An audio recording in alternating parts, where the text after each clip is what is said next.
Bueno, voy a presentar la fase 1 de saberes. Entonces vamos a empezar hablando sobre qué es una base de datos. Una base de datos es una colección organizada de los datos que podemos tener relacionados y que se almacenan y se gestionan de manera eficiente.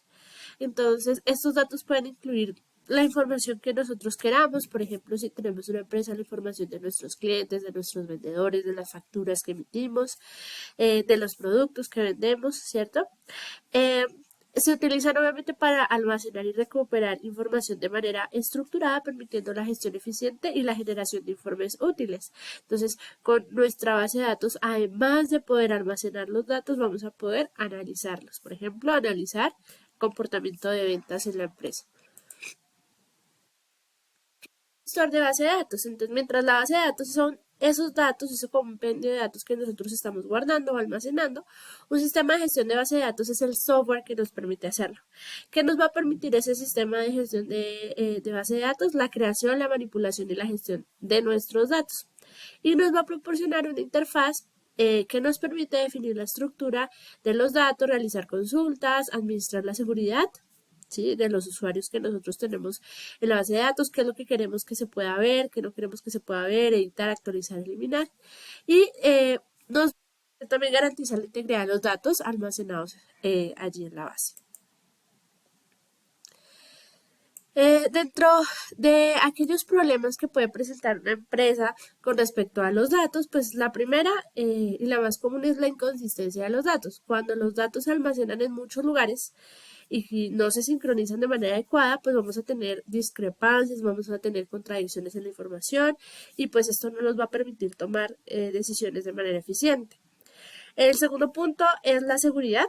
Entonces, cuando los datos no están protegidos de manera adecuada o no hay una protección de datos sensibles, pues vamos a tener probablemente accesos no autorizados a nuestros datos y pues obviamente esto puede tener, además de consecuencias en la información, de pronto que la podamos perder, también consecuencias legales, ¿no?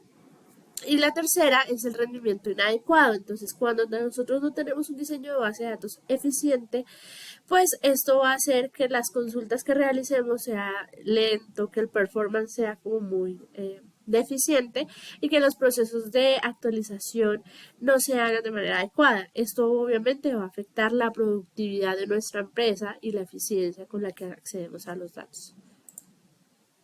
Dentro de los niveles de abstracción de datos tenemos tres. La primera parte es el nivel físico. Básicamente este nos va a decir cómo se está almacenando la información, o sea, es decir, nos describe el acceso o dónde se está guardando físicamente nuestros datos. El segundo es el nivel lógico, que nos va a definir la estructura de la base de datos, cómo se relacionan los datos entre sí. Cuando tenemos bases de datos relacionales, pues acá es donde vamos a tener como el diseño de nuestro modelo de entidad-relación, por ejemplo. Entonces se centra en los objetos y las relaciones que hay entre ellos. Y el tercero es el nivel de vista. Este nivel de vista representa una porción de la base de datos para un grupo específico de usuarios. Obviamente va a permitir la personalización de la información que cada usuario pueda ver. Dentro de la estructura modelo base de datos tenemos tres modelos, hay muchos más, pero pues tenemos tres modelos. El modelo jerárquico, en él se organizan los datos de jerárquica, como su nombre lo indica, y parece un árbol porque la estructura va de nodo, raíz y niveles secundarios. Obviamente esto es adecuado para datos que se relacionan uno a muchos. El modelo relacional, por otra parte, pues es un modelo en el que tenemos tablas relacionadas entre sí por llaves o por claves. Entonces tenemos nuestra llave primaria, nuestras llaves foráneas que nos permiten relacionar uno a muchos, muchos a muchos, y pues nos permite consultas flexibles y eficientes. Y tercero, vamos a tener los modelos de base de datos no NoSQL. Este modelo abarca una variedad, pues digamos, un poco nueva de estructuras de tablas que se desvían un poco de la estructura de tablas tradicionales y podemos ver cómo accedemos a la información probablemente a través de documentos o a través de columnas o a través de claves de valor y gráficos.